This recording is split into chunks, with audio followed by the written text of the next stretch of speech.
Ya orang baru gue cari tadi ketemu di sini tuh, tapi kok nggak? Wibu, baru minta maaf, lihat pakai jalan, pakai mata dong, bisa nggak sih? Maaf, Lu minta maaf tuh yang proper, GBLG. lagi nonton movie Freak. Itu episode yang baru apa yang lama? Aduh, lu elah. Maaf. Minta maaf yang bener dong, lu mau gue toyor di sini. Ya elah, sosok pakai kekuatan wibu di sini. Gak berpengaruh. Aduh, apa nih? Kurang ajar nih wibu nih. Lu jangan.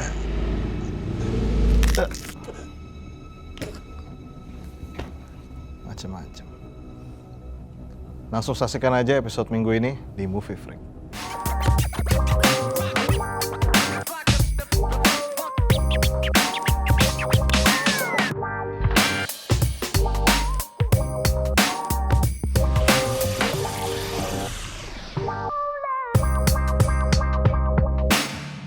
Halo Smart Viewers, kembali lagi di Movie Freak. Yang mana itu apa tuh? Nge-starter. Iya kan, memulai hari. Memulai hari. Jeng.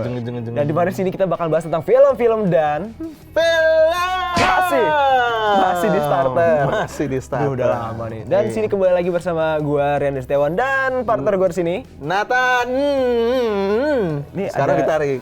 ada. Kan tadi nendang. Sekarang Aduh. Nathan. Udah lama gak ketemu lu nih sebenarnya nih. Tapi kenapa ada starter sekarang? Gua Iya. ketinggalan apa aja nih? Lu kelamaan di gunung tau gak lu? Aduh. Kelamaan di puncak. Iya, gue healing. Wah, gitu. Gue hidup pikuk kota tuh bikin gue apa ya? Sumpah. Gimana gitu ya? Coba ngomong Ya. sekali lagi. Ya, gitu kan. Nah, kita mau bahas tentang film, gak mau bahas tentang di gunung-gunung nih, Tan. Anda jorok juga ya? Apa? Enggak. Alah sok-sokan. Nah, kita di sini kan udah duduk lagi nih di Movie Freak, setnya sama, sofanya sama, ini kameranya sama juga nih. Iya, kan? benar. Tapi filmnya nggak sama. Di sini Filmnya kita nggak bakal sama. bahas film tentang apa nih? Cinta-cinta sih dari Cinta-cinta. judulnya. Ini film pertama yang akan kita bahas di tahun ini ya. Yes, bener banget 2023 nih. Iya, tapi sayang filmnya sebenarnya biasa aja, Aduh, nggak spesial. apa cintanya aja yang bisa? Ah, Aduh, males gue. Nah, judulnya apa sih, judulnya Rena? kita kasih tahu kali ya. Di sini kita bakal bahas tentang film yaitu yang bertajuk Puisi Cinta yang Membunuh. Yes. Cinta ini Aduh. membunuhku. tidak. Yang nyanyi tau nggak siapa? Tidak, The Massive. Betul. Ya, kan gue nyanyi itu. Waduh. Rianda deh. Kalau dah. lu itu The Massive, lu The Nasib. Aduh, bisa dibilang sih. Nah, di sini juga. Anda boleh biasa aja nggak? Terlalu banyak ngelawak Anda. Ya udah. Di sini juga sutradara dan penulisnya masih sama nih, Tan. Ini Ya. legend juga nih, yaitu Gary Nugroho Betul. sama 2 rangkap jabatan di sini. Ya. Ya, dan di sini pemerannya ramai banget sebenarnya. Betul. Yang pertama ada Mawar Eva De Jong dan juga ada Baskara Mahendra, ada Morgan Oi, ada juga Raya Hanun dan juga Ayu Laksmi. nih di Betul. sini. Nah, di sini juga sinopsisnya kurang lebih tuh seorang wanita bernama Ranum, lanjutan gimana nih? Ya kan? Dia yang ke gue. Ranum tau nggak? Buah ranum. Ranum, Rani Kumbolo. Aduh, bukan. Ayo lanjut. Buah ranum. Buah ranum. Buah ranum itu artinya buah matang. Buah matang. Gue awalnya sempat kepikiran sih, jangan-jangan ranum tuh ngambil namanya dari situ. Dari si Ranum. matang. Matangnya. Mungkin Gitu kan. Oke. Nah ini si Ranum ini, si Mawar Eva De Jong ini, dia itu seorang mahasiswa desain. Oke. Gitu. Mahasiswa desain. Nah sebenarnya kalau misalnya teman-teman sendiri, kalau misalnya kita lihat dari trailer tuh, jujur aja semuanya itu lumayan agak sulit ditebak menurut gue ya. Oke. Jadi kayak ini ceritanya mengenai apa? Kok ada cinta-cintaan, terus tiba-tiba ada darah-darahan, kok terus tiba-tiba ada thriller, kok tiba-tiba ada horor. Ini sebenarnya ceritanya mengenai apa sih? Gue awalnya mikir ini filmnya tuh mengenai romance horor gitu loh, which is menurut gue ya ngambil cerita kayak gini tuh masih jarang gitu di Indonesia gitu kan. Makanya gue mikir ngerasa kayaknya ini agak spesial nih, gitu kan. Pakai telur dong. Waduh, ikatnya Tapi- 2. Aduh. Waduh. Di sini juga genre-nya bisa dibilang horor sama ini nggak? Ya, Thriller. bisa dibilang bisa. Ada romance dong berarti. Enggak, romansnya Romance tuh itu nggak cuma bumbu doang. Bumbu. Nah, kalau misalkan nggak usah, Ya udah. kebanyakan. Ya udah. Nah, terus si Ranum ini kisah hidupnya itu akhirnya banyak yang berubah karena akhirnya ketemu orang-orang. Banyak ya. Nah, Oke, di sini oke. seperti kita lihat dari posternya, dia membawa pisau. Sepertinya apakah dia pembunuh? Apakah dia seorang Chef? Kan bawa bukan. pisau. Bener Ya kan? juga sih. Nggak ada yang tahu. Salah. Ya, Ya, who knows ya. Buat Ya. teman-teman sebenarnya kalau misalnya untuk sinopsisnya sendiri sulit untuk dijelaskan tanpa spoiler. Gitu. betul Paling banget gampang dijelaskan adalah dia seorang mahasiswa desain yang akhirnya hidupnya mulai hancur karena pertemuan dengan hal-hal yang berhubungan dengan romansa serta mengenai masa Apa tuh? suatu Puber. cerita yang terpendam. Aduh, karena ada romansa sendiri dan juga apa ya? Lagi kuliah, lagi romansa gini tuh lu bakal kayak ada dua hal berbeda yang bikin nabrak fokus lu juga kan. Betul. Suara lu kenapa sih? Hah? Habis dari gedung. Apa gedung gunung? Kan track soundnya. Oh iya benar. Jadi Tarzan bentar. Ngomongnya jauh ya. Iya, jadi kan gitu kan. Betul. Nah, di film apa nih filmnya judul? Puisi. Nggak apa-apa.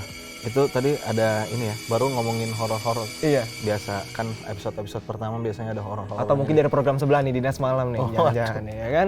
Nah, tapi menarik dari film Puisi Cinta yang Membunuh. Ini ngebunuh siapa juga nggak tahu. Dan kok puisi cinta bisa ngebunuh nih? Dan yang menariknya adalah di film ini juga diadaptasi dari buku puisi ya. Tadi kalau nggak salah judulnya itu Adam, Hawa, dan Durian. Manusia. Iya, durian. Sorry. Dan kenapa durian gitu? Apakah durian karena nih tajem-tajemnya? Jujur aja, ya maksudnya gue kan nggak baca novelnya. Ini kan ditulis sama Garin Nugroho juga kan dari tahun. Sama. Dulu novel ini dari tahun 1990-an. Betul. Gue ngerasa mungkin sih kalau dari gue sendiri ya, interpretasinya durian itu memiliki makna yang pekat gitu ya, nyengat. Tadi apa judulnya? Adam dan Hawa kan? Adam dan Hawa dan Durian. Mungkin kesana ya, ada hubungannya dengan makanan, sensualitas, karena ini sama mirip-mirip kayak film Like and Share. Oh, gitu kan? Bukan, maksudnya meaningnya kayak ada hubungannya antara makanan dan seksual. Karena agak complicated sesuatu yang berlebihan, misalnya kan orang kalau misalnya suka durian, suka banget gitu kan, akhirnya jadi kecanduan kan. Waduh, kan sama baiknya nggak boleh kecanduan sama seks juga. Bener banget tuh, Smart Viewers dengerin dari kata petuah kita nih sebelah saya nih. Tapi apa tuh? Film ini sendiri sebenarnya juga udah dirilis kan pertama kali di JAV kan. Waduh, apa nih JAV nih? Aduh. Ya kan biar kasih tau ke Smart Viewers JAV-nya biar nggak ini ada kan. Kependekannya di bawah sini, mana nih? Ada tuh. Nah, itu artinya tuh. Jogja Asia Film Festival. Oh, udah dirilis di itu ya, di JAV ya. Pokoknya ada yang bener yang bawah. Tapi menurut lo nih film ini kayak bagus dan juga rekomen buat orang-orang yang kayak apa nih? Nah iya nih, gue lupa. Gue tuh sampai sempat kepikiran abis nonton film ini ya. Kayak, aduh, ini kan filmnya rilis barengan tuh sama film Indonesia yang satu lagi tuh Alena, Anak Ratu Iblis gitu kan. Jadi pilihan kita antara minggu ini bahas Alena atau film ini kan. Puisi ini. Iya, gue sempat mikir apa better bahas Alena. Nggak tahu. Ya, nggak ada yang tahu juga sih. Karena kayak sempat kepikiran aja gitu. Kenapa tuh? Kayaknya film ini agak sulit untuk masuk ke pasar secara massal gitu ya. Oke. Karena dari segi cara bertutur katanya, narasinya, iya formal banget ya. Dari sinopsisnya, gitu, trailernya pun kayak bukan yang membuat kita kayak film apa sih ini gitu. Kayak bukan yang kayak semua orang tuh akan tertarik gitu kan. Mungkin salah satu hal yang bikin tertarik di awal itu karena jual namanya si sutradara Garin Nugroho, which is ya kalau misalnya kita lihat film-film dia itu banyak berdampak untuk orang-orang juga, dan dia kan punya ciri khasnya sendiri gitu kan dalam pembahasan-pembahasan yang berhubungan dengan sensualitas gitu biasanya. Ditambah ensemble cast-nya, itu kan banyak banget tuh yang keren-keren. Terutama Mawar De Jong nggak sih? Sumpah gue jadi, lu kalau bilang kayak gitu sih bener, karena gue suka banget sama Mawar De Jong di film ini. Dari semuanya menurut gue ya jelas karena di sini dia sebagai karakter utama memang ya gitu, karena protagonis. Ngelihat di sini dia tuh kayak gue lagi nonton film Carrie gitu. Carrie itu yang ada cewek kayak bisa CARRIE. Yes, gue tahu. Film kayak bisa super gitu lah. Ada ya kekuatan itu kan ya. Nah itu gue sempat kepikiran kayak Carrie gitu, which is dia kan duality gitu kan. Jadi ada yang sisi waras, ada yang sisi nggak warasnya gitu kan. Jadi pas kita nonton di film sini tuh kayak gue udah punya teori-teori tersendiri nih siapa namanya Ranum ini karakternya tuh kira-kira kayak gimana sih. Gue kepikiran apa referensinya dari Carrie gitu kan. Tapi kayaknya menurut Indian ya nanti kalian lihat sendiri sih apakah menurut kalian tuh seperti apa gitu, karena cocok banget menurut gue dia sebagai karakter psikopat gitu ya, si Mawar ini gokil berarti actingnya gitu. Tapi untuk dari segi gimana ya, mungkin visual sama mungkin dari plotnya sendiri, atau mungkin gimana ya, kadang nggak semua orang bakal suka nih sama genre film kayak gini karena banyak apa ya, mungkin seni artsy gimana gitu. Menurut gue kadang gue pun impresi pas ketika nonton pun kayak aduh apa nih kok kayak sequence dari act-actnya tuh kayak terlalu apa ya menurut gue ngebikin gue bingung atau emang jalannya emang kayak gitu kah atau emang dan gue jadi penilaian gue di akhir film ini tuh nanti deh kita bahas di itu kayak jadinya gimana gitu loh, jadi kayak enjoy-nya pun rada menurut gue ya kan, karena apa ya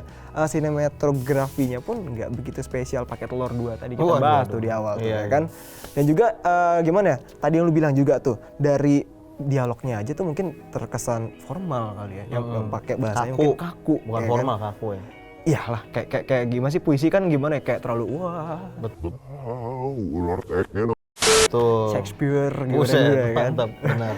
Dan juga di sini juga horor kan emang genre-nya di sini gue lihat sih horor kan ya, sama thriller mungkin ya. Iya. Sebenarnya horor doang sih. Iya. Tapi Dan 2023 mulut lu tuh masih susah juga ya ngomong bahasa Inggris, tapi kenapa harus ada logat-logat gitu sih? iya dah. Thriller. Thriller. Genre. Thriller. Tapi di sini tuh didapatin dari horor itu situasinya tuh bukan jump scare gitu kan. Menurut gua kayak ada beberapa scene di mana kayak wah gua kira ini dari sini nih. Aduh kenapa nih? Kenapa ngikut-ngikut gue sih? Ya udah gua gini. Oh, iya. Dan di sini juga menurut gua jump scare-nya nggak malah kena dari untuk situasi horornya ya. Malah dari sequence apa ya kayak act lain yang bikin kayak lah kok di sini horornya malah kayak kaget aja jatuhnya sih gue sih. Terus oh iya, baru ingat lagi film ini tuh tanpa ada jump scare-nya ya. Horor-horornya itu menurut gua dibangun itu dari scoringnya, dari actingnya, dari jadi kalau misalnya mau gue simpulin tuh kayak dari situasi lah gitu. Situasinya. Jadi kayak misalkan gue tuh ngeri gitu waktu nonton, maksudnya agak-agak sedikit karena kan di hari pertama ya agak sepi ya. Oh, ada juga takut teriak-teriak kan? Studionya agak sepi. Saya juga tahu gitu Anda kan. Kalau di nonton horor ya kan pasti teriak-teriak. Tapi di sini karena nggak ada jump scare ya, makanya gue nggak teriak-teriak. Oke. Lebih ke kayak kaki gue kayak serem gitu, kayak wah serem banget kaki lu. Karena kan starter ini kali ya? bukan beda. Oke. Dan satu row kan gue sendiri doang kan. Jadi kayak serem aja gitu, kayak ada yang mau grepe kaki gue gitu kan. Siapa mau grepe kaki lu? Tapi maksudnya Indian adalah filmnya ini kalau misalnya buat kalian yang kalau misalnya takut sama jump scare nggak akan seserem itu, tapi lebih yang akan ditakuti itu ya kayak yang dibangun akan situasinya tuh seperti apa sih gitu. Kayak misalnya kan di sini ada adegan scene pembunuhannya lah gitu. Menurut gua pembunuhannya tuh ya kalau mau dibilang menarik gitu kan. Tapi kalau misalnya mau dibilang spesial banget sampai bikin gua memukau biasa aja, karena secara tadi yang udah lo sebut juga sinematografinya pun ya masih belum yang spesial banget. Gitu. Gua ngerasa bahkan akhirnya Indian filmnya ini jadi kayak film art house banget gitu, kayak B-movie, jadi kayak film dengan ya film budget lah gitu, tapi dengan ensemble cast yang lumayan besar gitu kan kalau mau dibilang gitu. Dan di sini juga kalau misalnya kita lihat film ini tuh gimana ya, dari bingungnya tadi yang gue bilang, terus juga kayak lompat-lompat kayak teka-tekinya segala macam ini mungkin gimana ya, kalau horor diteka-tekin oke lah, tapi ketika ada pembunuhan juga thriller dan juga apa ya romansa jadi campur aduk mix di situ aja tuh. Jadi kayak mungkin orang-orang tuh nonton film dan juga ngedambain oh horor pasti gue pengen ngeliat setannya atau mungkin kayak kagetnya gimana, tapi di film ini tuh dibikin bingung yang bikin kayak horornya jadi nungguin banget, dan malah lah tadi lo bilang malah nggak ada jump scare gitu, jadi kayak kentang ya kan? French fries banget ya kan? Waduh, iya kentang ya kan? Ini orangnya. Nah kan dia ini kan dibagi kayak babak-babak gitu kan. Kalau untuk yang di awal-awal sih masih lebih kayak bingung sih. Ini kok setuju gue juga sih bingung. Ada pembunuhan kayak gini. Yang jadi korban kan maksudnya cuman masih 2 lah, kalau mau dibilang 2 lah gitu.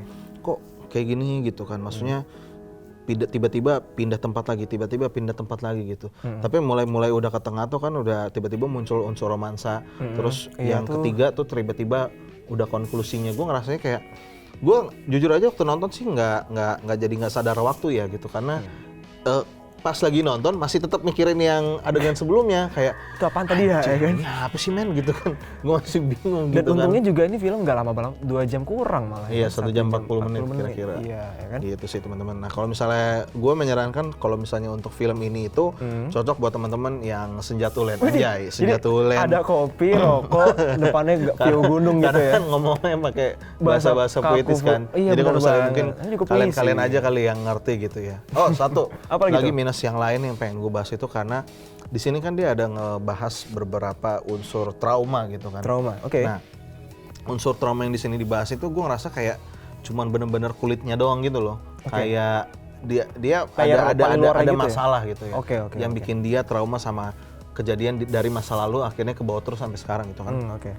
Tapi akhirnya cara untuk kayak menenangkan, cara untuk konklusinya in the end gimana cara untuk melawan trauma itu menurut gua kurang nyata. Kurang nyata dalam arti lu kalau misalnya di real life akhirnya kayak gini, itu menurut gua kelewatan men. Maksudnya nggak cocok gitu cara untuk ya sebutlah gini, gua konsultan untuk misalnya psikologi gitu kan. Ya lu kayak dimarah-marahin gitu kayak nggak hadapi, nggak mungkin kan? Nggak mau. Pasti diajak ngobrol santai atau pelan-pelan gimana. lah ya kan. Kita kayak pancing Ya dulu di lah sini katakan. caranya tuh menurut gua kayak nggak pada semestinya kayak gitu di real life gitu ya. Ya itu yang bikin mungkin menurut gua jadi ya salah satu minus lainnya gitu kan. Nangis nih, jangan nangis nih, bentar lagi nih. Tapi Tan, ini ngomong-ngomong tentang film ini juga nih, dari Roma-Roma dan juga apa ya, ambience dan segala macam mungkin cocok untuk rilis di tahun 90-an nggak sih? Mungkin ya, karena dengan pembawaan yang mungkin kalau sekarang kan udah terlalu banyak baik kata-kata gaul ya. Iya. Apalagi kalau ngedeketin cewek kan udah kayak nggak kayak di film ini gitu. Iya. Caranya. Nggak pakai puisi, mungkin deketin cewek sekarang kayak ya langsung nggak Udah tahu lah langsung gimana. kayak gitu-gitu kan. Gua nggak ngerti. Gitu-gitu. Apa tuh? Maksudnya udah langsung chatan, video iya, call. gitu. Dulu enggak, Salah mungkin ngomong gue. puisi, mungkin bawa radio gitu di setel atau main gitar. Iya, Mungkin benar. Apa kirim-kiriman surat terus diperangkot. Loh, Kan perangko. Betul. Ya kan? Tah, kirim 2 minggu nyampe. Benar. Terus Ya kosan mungkin juga itu cocok sih kalau rilis dengan penonton tahun 90-an ya. Iya. Atau at least lah ya 2000-an awal gitu kan. Dan filmnya mungkin lebih dapat kali ya. Misal itu Bener-bener karena dirilisnya kayak gitu. horornya tuh masih bukan horor-horor jump scare gitu kan. Lebih ke pembunuhan apa ya? Slicer thriller gitu sih. Slasher aja kan terkenalnya tahun 80-90. Ah iya benar. Scream, Halloween gitu-gitu kan. Nah makanya buat teman-teman kalau misalnya menonton film ini ya silakan gitu. Tapi kalau menurut gua kalau misalnya masih ada waktu coba Alena dulu deh. Alena. Karena Alena gue pun jadi penasaran juga gitu. Apakah jangan-jangan Alena next kita bahas di episode lain? Who knows? Nanti kita lihat di episode minggu depan ya. Oke buat teman-teman kalau dari gue skornya Berapa tuh? 5 ya. 5. Lah, tumben-tumbenan nih. Buat film ini 5 nih. 5. Ya udah. 5. Tapi masih di bawahnya Mumun kali ya. Di bawahnya Enggak, Mumun. di atasnya Mumun. Di atasnya Mumun. Oke. Nggak usah dibanding-bandingin kayak Kali ini film. gue satu suara deh sama lu kan. 5 gitu. juga gue buat film ini. Entah Oke. kenapa ya, kok kita satu suara nih? Waduh, kenapa ya? Udah lama Mungkin- nggak ketemu, tiba-tiba satu suara lagi. Ini nih yang menurut gue. Nah, makanya buat teman-teman silakan komen di bawah menurut Yes. kalian kira-kira film ini skornya berapa? Kalau misalkan kalian suka juga dengan film ini coba komen di bawah. Menurut kalian yang nggak sesuai dengan review kita juga silakan komen di bawah. Betul banget. Alright. Dan kira-kira kita udah nggak kerasa udah di penghujung acara nih. Tan. Betul. Jangan lupa untuk teman-teman untuk like dan juga subscribe, komen juga dan Share juga. Betul banget. Jangan lupa nyalain juga untuk loncengnya. Bener banget. Dan akhir kata gue Rendes Daun pamit. Nathan pamit, sampai jumpa di episode selanjutnya. Bye-bye.